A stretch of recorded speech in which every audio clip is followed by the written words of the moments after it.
ఏందో ఏమోనుల్లా అసలు మనసులో మతిలో ఏం తిరుగుతున్నది, వాళ్ళ ఆలోచన ఏంటిది, వాళ్ళది ఏందనేది పురాగా ఏం అర్థమైతే లేదు. వాళ్ళు తినే తిండిలో ఉన్నదా, తిరిగే దోస్తాలు ఉన్నదా, ఉండే సావాసాలతోని తెల్లవాళ్ళు మెలుకుతోని ఓటీటీలు చూసుడు వల్ల అట్లా వస్తున్నదా వాళ్ళ దమాకుల పురుగు అనేది మనకు అర్థమైతే లేదు. కానీ నిన్న జరిగిన తెలంగాణలో ఘటననైతే అందరినీ కలిసివేసేటట్టే ఉన్నది. ఒక గొప్ప ఆచార్య స్థానంలో ఉన్నటువంటి చిలుకూరు బాలాజీ అర్చకుని మీద దాడి చేసుడు ఒక్కరు కాదు, ఇద్దరు కాదు, 20 మంది మొత్తం ఆయన నష్ట దిగ్బంధనం చేసి మూకుమ్మడిగా దాడి చేసిండనంటే గంత పెద్ద మనిషిని అట్లా చేయొచ్చునా? వీళ్ళని ఏమనుడు చెప్పుండ్రి. మరి ఈ వార్త మీద ఇద్దరు పెద్ద లీడర్లు మస్తు గరానికి వచ్చి చిలుకూరు బాలాజీ పంతులు గారికి సపోర్టింగ్గా నిలబడ్డారు. మరి ఆ లీడర్లు ఎవరు, ఏమన్నారు ఇంతకు పురాగా తెలవాలి కదా. మరి చూద్దాం పాండ్రి ఆర్తను.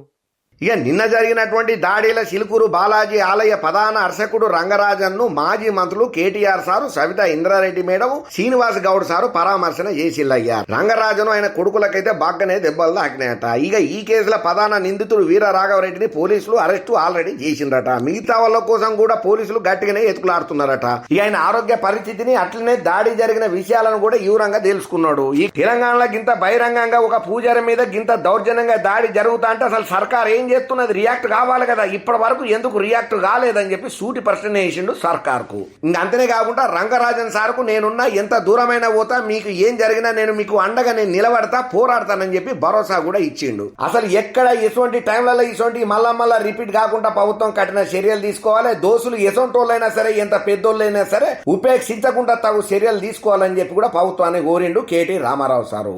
అగౌరవపరచడమే కాకుండా వారి తర్వాత ప్రధాన అర్చకులుగా అదే రంగరాజన్ గారు ఇక్కడ ఏదైతే సేవలు అందిస్తున్నారో వారిని ఇవాళ అగౌరవపరచడమే కాకుండా ఈరోజు రాష్ట్రంలో అధోగతి పాలైన శాంతి భద్రతల సాక్షిగా వారి మీద దాడికి దిగడం ఏదైతే ఉందో నిజంగా కూడా అత్యంత దుర్మార్గమైన, అత్యంత నీచమైన కార్యక్రమం.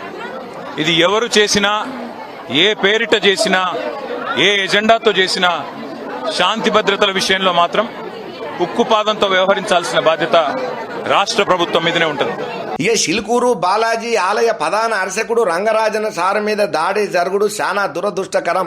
ఇటువంటి వాటిని ఉపేక్షించనే వద్దు అని చెప్పి ఆంధ్రప్రదేశ్ ఉప ముఖ్యమంత్రి పవన్ కళ్యాణ్ సార్ అన్నాడు. ఇది ఒక వ్యక్తి మీద జరిగిన దాడి కాదు, ధర్మ పరిరక్షణ మీద దాడిగా భావించాలని చెప్పిండు. కొన్ని దశాబ్దాలుగా రంగరాజను ధర్మ పరిరక్షణకు, ఆలయాల వారసత్వ సాంప్రదాయాలు, పవిత్రతను కాపాడేందుకు తప్పిస్తున్నారని చెప్పిండు. రామరాజ్యం అనే సంస్థ సభ్యులమని చెప్పి వెళ్లిన ఒక మూక రంగరాజన్ మీద దాడి చేయడం వెనుక కారణం ఏంటో అసలు పోలీసులు నిగ్గు తెలుసాలని చెప్పిండు. ఆ మూకను నడిపిస్తున్నది ఎవరో గుర్తించి కఠిన చర్యలు తీసుకోవాలని చెప్పి వార్నింగ్ సుతం ఇచ్చిండు.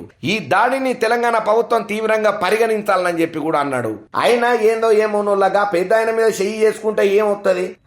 మరీ మనుషులు రోజు రోజుకు ఎట్లా అధ్వానంగా తయారవుతున్నారంటే ఓపిక అనేటిదే లేకుండా పోతున్నదయ్యా వీళ్లకు అని మస్తు గరానికి రాబట్టిండ్రు ఈ దాడి జరిగిన సంఘటన తెలిసిన ప్రతి ఒక్కరు.